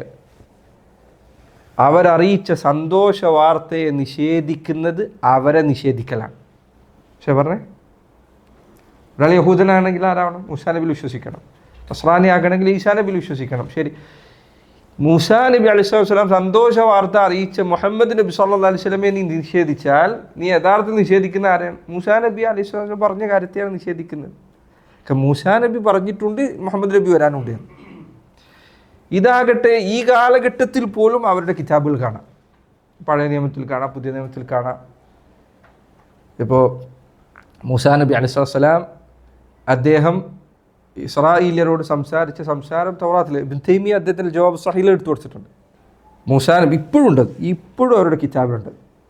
അതിലുള്ളത് തൂർ പർവ്വതത്തിൽ കർത്താവ് വന്നെത്തി, പിന്നീട് സൈനായിൽ വന്നു, പിന്നീട് ഫാറാൻ പർവ്വത നിരകളിൽ അവൻ്റെ പ്രകാശം വെളിവായി എന്നാണ്. എനിക്ക് കൃത്യമായ വാക്കുകൾ എനിക്ക് ഓർമ്മയില്ല. ഈ ഫാറാൻ എന്ന് പറഞ്ഞാൽ മക്കയാണ്. മക്കയിലെ പർവ്വത നിരകൾക്ക് പറയുന്ന പേരാണ് ഫാറാൻ. അതിന് തെളിവ് എന്തായാലും ഇബ്രാഹിം നബിൻ്റെ ചരിത്രം പറയുമ്പോൾ ഫാറാൻ പർവ്വത നിരകൾ അദ്ദേഹം മക്കളെ കൊണ്ടാക്കിയ കഥ പറയുന്നുണ്ട്. ഇബ്രാഹിം നബി കൊണ്ടാക്കിയത് ഇവിടെയാണ്. ആയിക്കോട്ടെ, ഇനി യഹൂദർ ചിലപ്പോൾ നിഷേധിക്കില്ല അത് മുഹമ്മദ് നബിയെക്കുറിച്ചല്ല. ശരി, ആയിക്കോട്ടെ, മൂസാ നബി പറഞ്ഞെത്തിയ ആ പ്രവാചകന് എവിടെ വന്നത്? വേറെവിടെയിൽ വരേണ്ടത്? എവിടെയാണ് പിന്നെ വേറെ നബി വന്നത്? ഒരു നബി തെമിയ പറയണത് തൗറാത്തിലെ ആ പരാമർശം സത്യമായി പുലരണമെങ്കിൽ മുഹമ്മദ് നബി സല്ലല്ലാഹു അലൈഹി വസല്ലം ആയിരിക്കണം. കാരണം വേറൊരു നബിക്ക് ഇതുപോലെ സ്വീകാര്യത കിട്ടിയിട്ടില്ല. മൂസാ നബിക്ക് സ്വീകാര്യത ലഭിച്ചതുപോലെ ഈസാ നബിക്ക് സ്വീകാര്യത, പിന്നെ ഒരു നബിക്ക് സ്വീകാര്യത ലഭിക്കുന്നത് മുഹമ്മദ് നബി സല്ലല്ലാഹു അലൈഹി വസല്ലമക്കാണ്. അതുകൊണ്ട് യഹൂദർക്ക് അറിയാമായിരുന്നു ഈ നബി ആരാണ് എന്ന്. അതുകൊണ്ടാണ് അവർ മക്കയിൽ നബി വരുന്നത് കാത്തിരുന്നത്. അവർക്ക് അറിയാമായിരുന്നു ഇത് നബിയാണ് എന്നത്, മുഹമ്മദ് നബി സല്ലല്ലാഹു അലൈഹി വസല്ലം നബിയാണ് എന്നത്. ഇതേപോലെ തന്നെ നസാറാക്കളുടെ കിതാബുകൾ ഇതുണ്ട്. ഈസാ നബി സന്തോഷ വാർത്ത അറിയിച്ചത് ഖുർആനിൽ തന്നെ ഉണ്ട്. അത് അവരുടെ കിതാബുകളിൽ അവർ തിരുമറി നടത്തിയത് അവർക്ക് അറിയാവുന്ന കാര്യമാണ്. ഒരാൾ മുഹമ്മദ് നബി സല്ലല്ലാഹു അലൈഹി വസല്ലമയെ നിഷേധിക്കുന്നുവെങ്കിൽ തക്ദീബുൽ ബിശാറത്തി തക്ദീബുൽ ലിൽ മുബശ്ശർ, സന്തോഷ വാർത്ത അറിയിക്കുന്നവനെ നിഷേധിക്കലാണ്. ആ പറഞ്ഞവൻ്റെ വാക്ക് നിഷേധിച്ചു കഴിഞ്ഞാൽ. അപ്പോൾ അവർ യഹൂദനാകണമെങ്കിൽ, ശരിയായ യഹൂദനാകണമെങ്കിൽ നബി സല്ലല്ലാഹു അലൈഹി വസല്ലമ വന്നു കഴിഞ്ഞാൽ അള്ളാഹുവിൻ്റെ റസൂലിൽ വിശ്വസിച്ചിരിക്കണം. വിശ്വസിച്ചിട്ടില്ലെങ്കിലോ വിശ്വാസം ശരിയാവില്ല. 2. മൂന്നാമത്തെ കാര്യം, ഇവിടെ അള്ളാഹു പറഞ്ഞത് മൻ ആമന ബില്ലാഹ് എന്നാണ്. അവൻ അള്ളാഹുവിൽ വിശ്വസിക്കണമെന്നാണ്. അള്ളാഹു സുബ്ഹാനഹു വ തആല ഒരു നബിയെ പറഞ്ഞയച്ചതിന് ശേഷം ആ നബി കളവ് പറയുകയാണ് എന്ന് ഒരാൾ പറഞ്ഞാൽ അവൻ അള്ളാഹുവിൽ വിശ്വസിച്ചവനാകും? ശരിക്കും ചിന്തിച്ചു നോക്കിയാൽ, അള്ളാഹു ഒരു നബിയെ പറഞ്ഞേക്കാൻ, ഞാൻ അള്ളാഹുവിൽ വിശ്വസിച്ചിട്ടുണ്ട് എങ്കിൽ അള്ളാഹു പറഞ്ഞയച്ച നബിയിൽ വിശ്വസിച്ചിരിക്കണം. അള്ളാഹ് പറഞ്ഞയച്ച നബിനെ എനിക്ക് സ്വീകരിക്കാൻ പറ്റില്ല എന്ന് പറഞ്ഞാൽ ഞാൻ എങ്ങനെ അള്ളാഹുവിൽ വിശ്വസിച്ചനാകും? അള്ളാഹുവിൽ വിശ്വസിക്കുക എന്നതിൻ്റെ നിർബന്ധമായ അനിവാര്യതയാണ് അള്ളാഹുവിൻ്റെ നബിയിൽ വിശ്വസിക്കുക എന്നുള്ളത്. സല്ലല്ലാഹു അലൈഹി വസല്ലം ഓരോ കാലഘട്ടത്തിലും അള്ളാഹു അയക്കുന്ന നബിമാരെ വിശ്വസിക്കുക എന്നുള്ളത്, അള്ളാഹുൽ വിശ്വസിക്കുന്ന ഒരാൾ അള്ളാഹു ഉണ്ടെന്ന് പറയാം, പക്ഷേ അള്ളാഹു അയച്ച നബിയെ ഞാൻ സ്വീകരിക്കില്ല എന്ന് പറഞ്ഞു കഴിഞ്ഞാൽ അള്ളാഹുൽ വിശ്വാസമാണല്ലോ. അതുകൊണ്ടാണ് ഷഹാദത്ത് കലിമ 2 കാര്യങ്ങളിലായത്. അഷ്ഹദു അല്ലാ ഇലാഹ ഇല്ലല്ലാഹ് അഷ്ഹദു അന്ന മുഹമ്മദൻ റസൂലുള്ളാഹ് എന്ന 2 കാര്യങ്ങളിൽ ഷഹാദത്ത് വന്നെത്തിയത്. നാലാമത്തെ കാര്യം, 3 കാര്യം പറഞ്ഞു. നാലാമത്തെ കാര്യം, വിശുദ്ധ ഖുർആൻ അതിലെ ആയത്തുകളുടെ അടിസ്ഥാനത്തിൽ തന്നെയും ഈ വാദം സ്വീകരിക്കാൻ പറ്റില്ല. കാരണം നിങ്ങൾ പറയുന്നത് യഹൂദരും നസാറാക്കളും ആരാകട്ടെ ഏത് മതമാകട്ടെ അവരെല്ലാം അവരുടെ മാർഗമെല്ലാം സത്യമാണ് എന്നാണെങ്കിൽ ഖുർആൻ തന്നെ അത് എതിർത്ത് പറഞ്ഞിട്ടുണ്ട്. ഖുർആനിൽ അള്ളാഹു യഹൂദരെ കുറിച്ച് സൂറത്തുൽ ബഖറയിൽ തന്നെ കുറച്ചങ്ങെത്തിയാൽ 111-ാമത്തെ ആയത്തിലോ മറ്റാണ് എൻ്റെ ഓർമ്മ, അള്ളാഹു പറയുന്നു വഖാലത്തിൽ യഹൂദു ലൈസത്തിൻ നസാറ അലാ ഷൈഇൻ വഖാലത്തിൻ നസാറ ലൈസത്തിൽ യഹൂദു അലാ ഷൈഇൻ വഹും യത്ലൂനൽ കിതാബ് കദാലിക ഖാലല്ലദീന ലാ യഅലമൂന മിസ്ല ഖൗലിഹിം. അള്ളാഹു പറയുന്നു, യഹൂദർ പറയുന്നു നസ്രാനികൾ അവർക്ക് യാതൊരു ദീനുമില്ല, നസാറാക്കൾ പറയുന്നു യഹൂദർക്ക് ദീനില്ല. ഈ ആയത്ത് പ്രകാരം യഹൂദർ ശരിയാണെങ്കിൽ നസ്രാനി എന്തായാലും ശരിയാവാൻ പാടില്ല. കാരണം അള്ളാഹ് തന്നെ പറയുന്നു യഹൂദർ നസ്രാനിനെ തള്ളി പറയുന്ന ആൾക്കാരാണ്, നസ്രാനി യഹൂദനെയും തള്ളി പറയുന്നുണ്ട്. ഖുർആൻ്റെ ആയത്ത് പ്രകാരം തന്നെ ഒന്നിന് ഇതിൽ ഒരാളെന്തായാലും വെച്ചാളാവണ്ടേ. യഹൂദൻ പറയുന്നു നസ്രാനി നരകത്തിലാണ്, നസ്രാനി പറയുന്നു യഹൂദി നരകത്തിലാണ്. ഖുർആൻ തന്നെ പറയുന്നു, കുറച്ച് കഴിഞ്ഞാൽ തൊട്ടടുത്തുള്ള ആയത്തുകൾ വരുന്ന കാര്യമാണത്. ശരി, നിങ്ങൾ പറഞ്ഞത് പ്രകാരം ഈ ആയത്തിൻ്റെ അർത്ഥം യഹൂദനും നസ്രാനിയും ഒക്കെ രക്ഷയിലാണെങ്കിൽ യഹൂദൻ പറയുന്നത് എന്താ, നസ്രാനി നരകത്തിലാണെന്നാണ്. അപ്പോൾ യഹൂദൻ്റെ വാക്ക് ശരിയായാൽ നസ്രാനി എന്തായാലും ഇതിൽ ഉൾപ്പെടില്ല, നസ്രാനിയുടെ വാക്ക് ശരിയായാൽ യഹൂദനും ഉൾപ്പെടില്ല. അപ്പോൾ ഉറപ്പാണ് ഖുർആൻ ഒരിക്കൽ തനാഖുദ് ഉണ്ടാവില്ല, വൈരുദ്ധ്യം ഉണ്ടാവുകയില്ല. ഖുർആൻ ഒരിക്കൽ ഒരു സ്ഥലത്ത് ഒന്ന് പറയും, രണ്ടാമത്തെ സ്ഥലത്ത് വേറൊന്നും പറയുകയില്ല. നിങ്ങൾ ഖുർആൻ കൊണ്ട് എല്ലാ ദീനും സത്യമാണെന്ന് പറയുകയാണെങ്കിൽ നിങ്ങൾക്ക് തെളിവ് പിടിക്കാൻ പറ്റില്ല. ഈ ആയത്ത് കുറച്ച് കഴിഞ്ഞാൽ അള്ളാഹു സുബ്ഹാനഹു വ തആല എന്ത് പറഞ്ഞിട്ടുണ്ട്, യഹൂദർ ഈ പരസ്പരം അങ്ങോട്ടും യഹൂദരും നസ്രാനികൾ അങ്ങോട്ടും ഇങ്ങോട്ടും പറഞ്ഞതിനെക്കുറിച്ച് പറഞ്ഞിട്ടുണ്ട്. അതുപോലെ അള്ളാഹു പറഞ്ഞു വഖാലത്ത് യഹൂദു വഖാലു കൂനു ഹൂദൻ ഔ നസാറ തഹ്തദു. അതുപോലെ തന്നെ അവർ പറഞ്ഞു ലൻ യദ്ഖുലൽ ജന്നത ഇല്ലാ മൻ കാന ഹൂദൻ ഔ നസാറ. യഹൂദർ പറഞ്ഞു യഹൂദി അല്ലാതെ സ്വർഗത്തിൽ കയറുകയില്ല, നസ്രാനി പറഞ്ഞു നസ്രാനി അല്ലാതെ സ്വർഗത്തിൽ പ്രവേശിക്കുകയില്ല. ഈ ആയത്തുകളൊക്കെ കൂട്ടി വായിച്ചു കഴിഞ്ഞാൽ ഒന്നല്ലെങ്കിൽ യഹൂദൻ പറഞ്ഞ് ശരിയാണ്, അല്ലെങ്കിൽ നസ്രാനി പറഞ്ഞ് ശരിയാണ്. ആരെങ്കിലും ഒരാൾ പറഞ്ഞ് ശരിയായി കഴിഞ്ഞാൽ നിങ്ങൾ ഈ ആയത്തിൽ നിന്ന് തെളിവ് പിടിച്ചത് ശരിയാവുകയില്ല. പക്ഷേ പറഞ്ഞ് ഈ ആയത്തിൽ നിന്ന് ധാരാളം ആൾക്കാർ തെളിവ് പിടിക്കുന്നതാണ് ഏത് ദീന് സ്വീകരിച്ചാലും കുഴപ്പമില്ല എന്ന് പറയാൻ വേണ്ടിയിട്ട്. അപ്പോൾ എത്രയായി, 4 5 എത്രയായി? 5ാമത്തെ കാര്യം, ഖുർആൻ അള്ളാഹു തന്നെ വ്യക്തമാക്കി പറഞ്ഞിരിക്കുന്നു ഇന്നദ്ദീന ഇൻദല്ലാഹി അൽ ഇസ്ലാം. അള്ളാഹുവിൻ്റെ അടുക്കൽ സ്വീകരിക്കപ്പെടുന്ന ഒരേ ഒരു ദീൻ ഇസ്ലാമാണ്. വമൻ യബ്തഗി ഗൈറൽ ഇസ്ലാമി ദീനൻ ഫലൻ യുഖ്ബല മിൻഹു ഫഹുവ ഫിൽ ആഖിറതി മിനൽ ഖാസിരീൻ. അല്ലെങ്കിൽ ഇസ്ലാം അല്ലാത്തൊരു ദീൻ സ്വീകരിച്ചു പോയാൽ അവൻ സ്വീകരിക്കപ്പെടുന്നതല്ല. ഇത് അള്ളാഹു തന്നെ വ്യക്തമാക്കി. അഫഗൈറ ദീനില്ലാഹി യബ്ഗൂൻ. അവർ അള്ളാഹുവിൻ്റെ ദീനല്ലാത്ത മറ്റേത് ദീനാണ് ഈ തേടിക്കൊണ്ടിരിക്കുന്നത്. അള്ളാഹു സുബ്ഹാനഹു തആല തന്നെ വ്യക്തമാക്കി വിവരിച്ച കാര്യമാണ് ദീൻ ഇസ്ലാം അല്ലാത്തത് സ്വീകരിക്കാൻ പാടില്ല എന്നത്. അവസാനം പറയാവുന്ന ഒരു മറുപടി, അത് ആ മറുപടി വേണമെങ്കിൽ പറയാവുന്ന മാത്രമേ ഉള്ളൂ. മുഫസ്സിരീങ്ങളിൽ ചിലർ പറഞ്ഞു ഈ ആയത്ത് മൻസൂഖാണ്, ചിലർ പറഞ്ഞു ഈ ആയത്ത് ദുർബലമാക്കപ്പെട്ടിരിക്കും. അഭിപ്രായം ദുർബലമാണത്, ശരിയായ അഭിപ്രായമല്ല അത്. പക്ഷേ അങ്ങനെ അഭിപ്രായപ്പെട്ട മുഫസ്സിരീങ്ങളുണ്ട്. ചില ആളുകൾ പറഞ്ഞില്ല ഈ ആയത്ത് ആദ്യകാലത്തുണ്ടായിരുന്നാണ്, പിന്നെ അത് ദുർബലമാക്കി അള്ളാഹു പറഞ്ഞു ഇന്നദ്ദീന ഇൻദല്ലാഹി അൽ ഇസ്ലാം. പക്ഷേ ഞാൻ ഇത്രയും നേരം പറഞ്ഞ മറുപടികൾ തന്നെ വ്യക്തമാണ്. ഒരിക്കലും എന്തല്ല അവിടെ ഉദ്ദേശം ഏത് ദീനും സ്വീകരിക്കാമെന്നല്ല.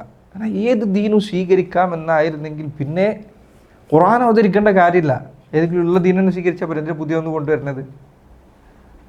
അതൊരിക്കലും ബുദ്ധിയല്ല. മാത്രമല്ല ഇന്ന് ആളുകൾ പലപ്പോഴും വലിയ എന്താ പറയുക മാന്യതയുടെ മറ്റൊക്കെ ലക്ഷണമായി പറയില്ലേ, എന്തും ശരിയാണ്, എല്ലാം ശരിയാണെന്ന് പറഞ്ഞാൽ അവന് എന്താ എത്ര എന്ത് വിശാലമായ ചിന്താഗതികളാണ്. യഥാർത്ഥത്തിൽ എല്ലാം ശരിയാണ് എന്ന വാദം അവൻ്റെ സ്വന്തം വാദത്തിൽ തന്നെ നിലനിൽക്കാൻ പറ്റില്ല. നീ എല്ലാം ശരിയാണെന്ന് പറയുമ്പോൾ ഞാൻ പറയുന്നത് എല്ലാം ശരിയല്ല എന്നാണ്. നീ പറയുന്നത് പ്രകാരം എല്ലാം ശരിയാകണമെങ്കിൽ ഞാൻ പറയുന്നത് ശരിയാവണം. ഞാൻ പറയുന്നത് ഒന്നും എല്ലാം കൂടി ശരിയാവില്ല എന്നാണ്. ഞാൻ പറയുന്നത് ശരിയാണെന്ന് നീ പറഞ്ഞു കഴിഞ്ഞാൽ നീ പറയുന്നത് ശരിയാവില്ലല്ലോ. പക്ഷേ ഞാൻ പറഞ്ഞത് പക്ഷേ ഭയങ്കര മുത്തനാക്കുന്നതാണ്. മനസ്സിലായോ? ഇല്ല വേണ്ടാ, അതായത് ഒരിക്കലും നിലനിൽക്കാൻ കഴിയാത്ത വാദമാണത്. എല്ലാം ശരിയാണ് എന്ന് ഒരാൾ പറഞ്ഞാൽ ഒന്ന് മാത്രം ശരിയാണ് എന്ന് പറയുന്നവൻ്റെ വാദവും ശരിയാവേണ്ടി വരും. ഒന്ന് മാത്രം ശരിയാവുമെന്ന് പറഞ്ഞവൻ്റെ വാദം ശരിയായാൽ എല്ലാം ശരിയാവുമെന്ന് പറഞ്ഞവൻ്റെ വാദം ഒരിക്കലും നിലനിൽക്കില്ല. കാരണം എന്താ, ഇതേ മറ്റു ശരിയാവണ്ടേ. അതൊരിക്കലും നിലനിൽക്കുള്ളത്. ഏറ്റവും അങ്ങേറ്റത്തെ കാപട്യം നിറഞ്ഞിരിക്കുന്ന വർത്തനാണ് എല്ലാം ശരിയാവുന്നുള്ളത്. ഒരിക്കലും എല്ലാം ശരിയാവുകയില്ല. ദീനിൽ ഹക്ക് ഒന്നു മാത്രമാണ്. ദീൻ ഇസ്ലാം മാത്രമാണ് ഹക്ക് എന്നത് അവിടെ നിൽക്കട്ടെ. ഇസ്ലാമിനുള്ളിലേക്ക് പ്രവേശിച്ചാൽ ദീനിനുള്ളിൽ പോലും അഭിപ്രായ വ്യത്യാസങ്ങൾ ഉണ്ടായിക്കഴിഞ്ഞാൽ ഹക്ക് ഒന്നു മാത്രമാണ്. ദീനിൽ ചെറിയ ഫിഖ്ഹിയായ മസ്അലകളിൽ വരെ ഹക്ക് എന്ത് മാത്രമേ ഉള്ളൂ? ഒന്ന് മാത്രമേ ഉള്ളൂ. നമ്മൾ പറയും, ഉദാഹരണത്തിന് റുക്കുവിന് ശേഷം കൈ കെട്ടാണോ വേണ്ടത്, കൈ അഴിച്ചുവിട്ടാണോ വേണ്ടത്? അപ്പോൾ നമ്മൾ പറയാറുണ്ട് മസ്അല ഖിലാഫിയാണ്, ഇപ്പോൾ നമുക്ക് അഭിപ്രായ വ്യത്യാസമുണ്ട്. അങ്ങനെയൊക്കെ നമ്മൾ പറയുമ്പോൾ അതിൻ്റെ അർത്ഥം എന്തല്ല? ഇതിൽ രണ്ടും ശരിയാണ് എന്നല്ല. പിന്നെയോ ശരി ഒന്ന് മാത്രമേ ഉള്ളൂ. പക്ഷെ ആ ശരി ഏതാണ് എന്ന് മനസ്സിലാക്കുന്നതിൽ രണ്ടു പേർക്കും അഭിപ്രായ വ്യത്യാസങ്ങൾ ഉണ്ടാകാം. ഒരാൾ അയാൾക്ക് ശരിയായ അഭിപ്രായം സ്വീകരിക്കുന്നു, മറ്റൊരാൾ അയാൾക്ക് ശരിയായ അഭിപ്രായം സ്വീകരിക്കുന്നു. അള്ളാഹു അത് അനുവദിച്ചു തന്നതാണ്. പക്ഷേ രണ്ടുപേരും ഒരുപോലെ ശരിയാവുകയില്ല. പറയുമ്പോൾ ഒരു ചെറിയ മസ്അലയാണത്. ആ മസ്അലയാണെങ്കിൽ പോലും അതിലെല്ലാവരും കൂടി ഒരുമിച്ച് ശരിയാവില്ല. അതുകൊണ്ട് നബി സല്ലല്ലാഹു അലൈഹി വസല്ലം പറഞ്ഞത്, ഇദ് ഇജ്തഹദൽ ഹാകിമു ഫഅസാബ ഫലഹു അജ്റാൻ.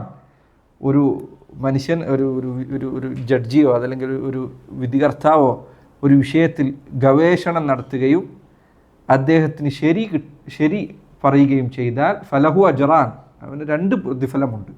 ഒന്ന്, അവൻ ശരി കണ്ടെത്താൻ ശ്രമിച്ചതിനും 2 ശരി പറഞ്ഞതിനും. വൈൻ അഖ്ത ഫലഹു അജ്റുൻ വാഹിദ്, അവൻ തെറ്റുപറ്റിയാൽ 1 പ്രതിഫലമുണ്ട്. എന്താ ഈ 1 പ്രതിഫലം? തെറ്റുപറ്റിയതിനാണോ? അല്ല, പരിശ്രമിച്ചതിനാണ് പ്രതിഫലം, തെറ്റിന് പ്രതിഫലമല്ല. അവൻ്റെ പ്രതിഫലം ഒന്നാണ്. അതേതാണ്? അവൻ്റെ പരിശ്രമത്തിനാണ്. മസ്അലകളിൽ വരെ ഇതിങ്ങനെയാണ് എങ്കിൽ മറ്റെല്ലാ കാര്യത്തിലും അങ്ങനെ ആയിരിക്കും. മാത്രമല്ല, ഈ പറയുന്ന ആളുകൾ പലപ്പോഴും ഇവരാണ് ഏറ്റവും വലിയ അസഹിഷ്ണുത പലപ്പോഴും അഭിപ്രായ വ്യത്യാസങ്ങളോട് കാണിക്കാറുള്ളത്.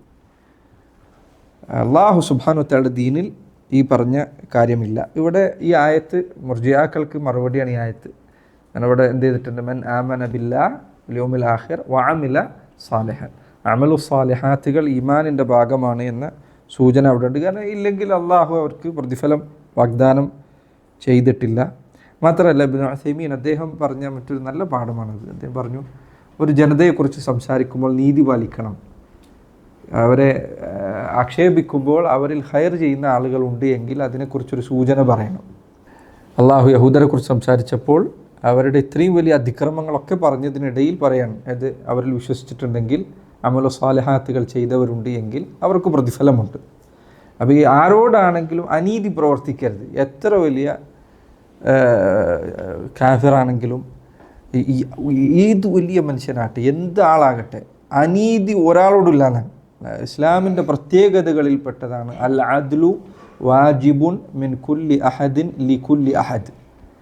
അദ്ല് എന്നത്, നീതി എന്നത് എല്ലാവരിൽ നിന്നും നിർബന്ധമാണ്, എല്ലാവരോടും നിർബന്ധമാണ്. അതിൽ മുസ്ലിം കാഫിർ എന്ന വ്യത്യാസമൊന്നുമില്ല. നീതി എല്ലാവർക്കും ഒരുപോലെയാണ്. അതിൽ വ്യത്യാസം കാണിക്കാൻ പറ്റില്ല. അനീതി ഒരാളോട് ചെയ്യാൻ പറ്റില്ല, എത്ര വലിയ അതിൻ്റെ ശത്രുവാണെങ്കിൽ പോലും. ഒരാൾ, ഉദാഹരണത്തിന് പണ്ഡിതന്മാർ പറഞ്ഞു, നിന്നൊരാൾ അതിക്രമം കാണിച്ചു, അയാൾക്കെതിരെ നീ ദുആ ചെയ്താൽ അയാൾ ചെയ്ത അതിക്രമത്തിന് മുകളിൽ ശിക്ഷ നൽകാൻ, അതിനെ കടത്തിവെട്ടുന്ന ശിക്ഷ അയാൾക്ക് ലഭിക്കാൻ വേണ്ടി നീ പ്രാർത്ഥിച്ചാൽ നീ അയാൾ ചെയ്ത അതിക്രമമാണ്. നിൻ്റെ പ്രാർത്ഥനയിലൂടെ നീ ചെയ്തത് അതിക്രമമാണ്. ഒരാൾ നിന്നോട് തിന്മ ചെയ്താൽ അയാൾക്കെതിരെ ദുആ ചെയ്യുമ്പോൾ അയാളുടെ തിന്മക്ക് അനുയോജ്യമായത് തേടാൻ പാടുള്ളൂ, അതിൽ അപ്പുറത്തേക്ക് തേടാൻ പാടില്ല. ഒരു തെറ്റ് ചെയ്തൊരു മനുഷ്യനെതിരെ ദുആ ചെയ്യുമ്പോൾ വരെ എന്ത് ചെയ്യാൻ പറ്റില്ല? അനീതി കാണിക്കാൻ പറ്റില്ല. അയാൾ ചെയ്ത ധിക്കാരത്തിന് അതിക്രമത്തിന് തുല്യമായിട്ട് പ്രാർത്ഥിക്കാൻ പാടും, അതിനപ്പുറത്തേക്ക് പ്രാർത്ഥിക്കരുത്. അപ്പോൾ അത് അനീതിയിൽപ്പെട്ടതാണ്. അപ്പോൾ ഏത് കാര്യത്തിലാകട്ടെ അനീതി ശ്രദ്ധിക്കേണ്ടതാണ്. എല്ലാ കാര്യത്തിലും ഈ അനീതിയുടെ പ്രശ്നം ശ്രദ്ധിക്കണം. സുബ്ഹാനല്ലാഹ്, മറ്റേ ഈ മുദർരിസീങ്ങൾ പഠിപ്പിക്കുന്ന ആളുകൾ അവരോടുള്ള മര്യാദകൾ എഴുതിയ കിതാബുകളിൽ ക്ലാസ്സിലുള്ള വിദ്യാർത്ഥികളോട് പാലിക്കേണ്ട മര്യാദകൾ പറയുന്നിടത്ത് പഴയകാല ഇസ്ലാമിക കിതാബുകൾ കാണാം, വിദ്യാർത്ഥികൾക്ക് നൽകുന്ന നോട്ടത്തിൽ വരെ നീതി കാണിക്കണം എന്നാണ്. ഒരുത്തനെ മാത്രം നോക്കിക്കൊണ്ടിരിക്കുക, ഓരോരുത്തരെ തീരെ നോക്കാതിരിക്കുക, അത് ചെയ്യരുത് എന്നാണ്. ഒരാൾ ഉറങ്ങുകയാണെങ്കിൽ ഇപ്പം നോക്കാൻ പറ്റില്ല, പക്ഷേ മൊത്തത്തിൽ നോക്കണം എന്നാണ്. അതിൽ വരെ അനീതി കാണിക്കാൻ പാടില്ല. ഒരു സ്ഥലത്തേക്ക് മാത്രം, ഒരുത്തനെ മാത്രം ശ്രദ്ധിക്കുക, വേറൊരാളെ തീരെ ശ്രദ്ധിക്കാതിരിക്കുക, അത് പാടില്ല എന്നാണ്. വിദ്യാർത്ഥികളോട് നീതി കാണിക്കുന്നിടത്ത് പറഞ്ഞതായി കാണാം. കുട്ടികൾക്ക് ഒരു കുട്ടിക്ക് ചുംബനം കൊടുത്താൽ ബാക്കിയുള്ളവരൊക്കെ അവിടെ നിൽക്കുന്നുണ്ടെങ്കിൽ അവർക്കൊക്കെ കൊടുത്തോളാം എന്നാണ്. ഒരുത്തരം മാത്രം കൊടുത്തിട്ട് അവിടെ ബാക്കി വെക്കാൻ നീതിയല്ല. എല്ലാവർക്കും കൊടുത്തിരിക്കണം. ഇത് ഇസ്ലാം പഠിപ്പിച്ചു. സുബ്ഹാനല്ലാഹ്, റബ്ബ് നോക്കൂ എത്ര നീതിയിലാണ് സംസാരിച്ചത്. ഇത് ഇബ്നു തൈമിയ പറഞ്ഞേക്കണം, ബിദ്അത്തുകാർക്കെതിരെ സംസാരിക്കുമ്പോൾ ഇതേ കാര്യമുണ്ട്. ഒരു റാഫിദിയായ ബിദ്അത്തുകാരനെ കുറിച്ച് പറയുന്നത് പോലെ ആയിരിക്കരുത് ഒരു അശ്അരിയായ ഒരാളെക്കുറിച്ച് സംസാരിക്കുന്നത്. മനസ്സിലായി പറഞ്ഞേ? റാഫിദിയായ വലിയ പഴച്ച അള്ളാഹു റസൂൽ സഹാബത്തിനെ കാഫിറാക്കുന്ന ഒരുത്തനെ ആക്ഷേപിക്കുന്നത് പോലെ ആയിരിക്കരുത് അവരെ പോലെയാണ് ഇവർ എന്ന് പറയുന്ന അനീതിയാണ്. ഒരിക്കലും പറയാൻ പാടില്ല. അവരെ പോലെയാണ് ഇവർ എന്ന് പറയുന്നത് അനീതിയാണ്. അവർ വേറെയാണ്, ഇവർ വേറെയാണ്. പക്ഷേ സംസാരിക്കുമ്പോൾ നീതി പാലിക്കണം. ഇബ്നുൽ ഖയ്യിം അദ്ദേഹം പറഞ്ഞു, തൈമിയ്യ അദ്ദേഹം ചിലടത്ത് അസ്ൽ പോലെ പഠിപ്പിച്ചേ. അദ്ദേഹം പറഞ്ഞു, ഒരു വ്യക്തിയെക്കുറിച്ചോ ഒരു ജനതയെക്കുറിച്ചോ സംസാരിക്കുമ്പോൾ 2 അസ്ൽ പാലിച്ചിരിക്കണം. ഒന്ന് ഇൽമാണ്, 2 അദ്ലാണ്. ഒന്ന് ഇൽമാണ്, ഒന്ന് വ്യക്തമായ അറിവില്ലാതെ സംസാരിക്കരുത്.